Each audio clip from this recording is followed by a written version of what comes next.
Ce que je vous partage là en ce moment.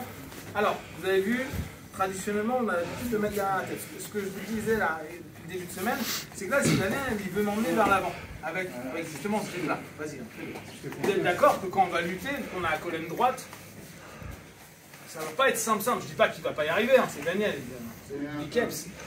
Mais c'est pas évident, d'accord? Et c'est vrai qu'on a tous l'habitude de ça.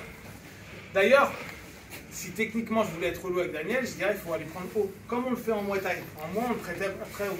On a deux, donc on peut casser la tête.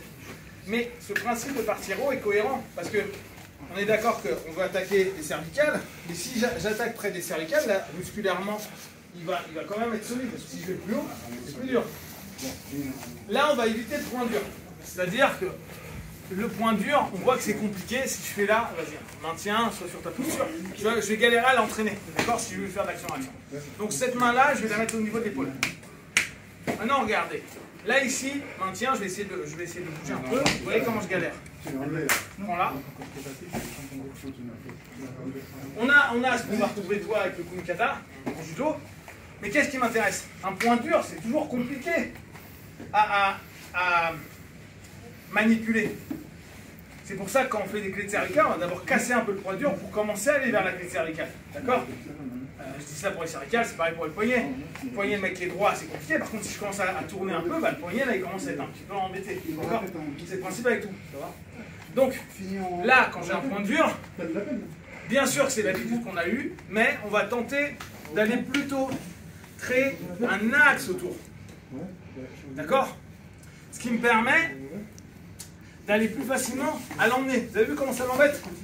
Il est vachement plus mobile. Alors que si je suis là, même principe. Plus dur pour moi.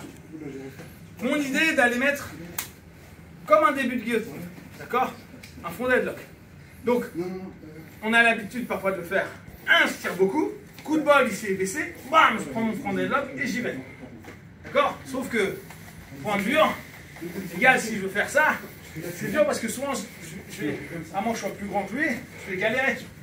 Donc ce que je vais chercher, c'est avec cette notion-là, de lui créer un action-action. Ce qui fait que mon épaule, elle est plus haute. Donc à ce moment-là, je ne peux pas revenir. D'accord? Donc je suis là, je suis en contact. Voilà, il a raison, hein, il est slim avec sa main. Je pars sur l'avant et là je reviens. Ce que je veux, quand je reviens, c'est ne pas mettre mon épaule au niveau de sa colonne ou au niveau de l'épaule. Ce que parfois on fait. On est là. Là, on va chercher à mettre l'épaule au niveau des cervicales. Et on revient en couronne. Cours, cervicale. C'est pas du tout la même sensation. Je suis ici, je travaille, je l'embête un peu, je vois ce que je peux faire, boum, je l'embête un peu, je ramène vers l'avant, boum, je suis ici.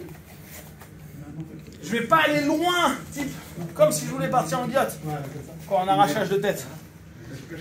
Ou souvent, on va loin. Là, je vais brosser avec mon épaule, mais arriver comme si mon épaule, je voulais qu'elle aille devant son épaule. Ce qui fait qu'au niveau cervical, il y a une contrainte qui est hyper embêtante. Quand tu te sens, Daniel. Tu te sens comment? Okay. La posture est cassée, et regardez, dès que je descends mon biceps, après, c'est facile. Et vu que je vais tirer la couronne, je déstructure les cervicales. Alors bien sûr, ça ne sera jamais aussi simple en combat. Genre, je suis pas d'aïkido. C'est très bien l'aïkido. Mais il n'y a pas cette position qu'on peut avoir, d'accord?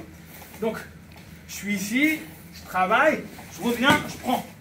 Vous pouvez même, pour certains, snatcher, boum, et reprendre. Toujours ici, boum, je reviens. Attention, par instinct, vous allez voir que vous allez être très haut. Reculez un peu, déconnectez. Quelle sensation tu as là, ici? Elle est mieux, regardez. Maintenant, je redescends. Là, ta posture est dans.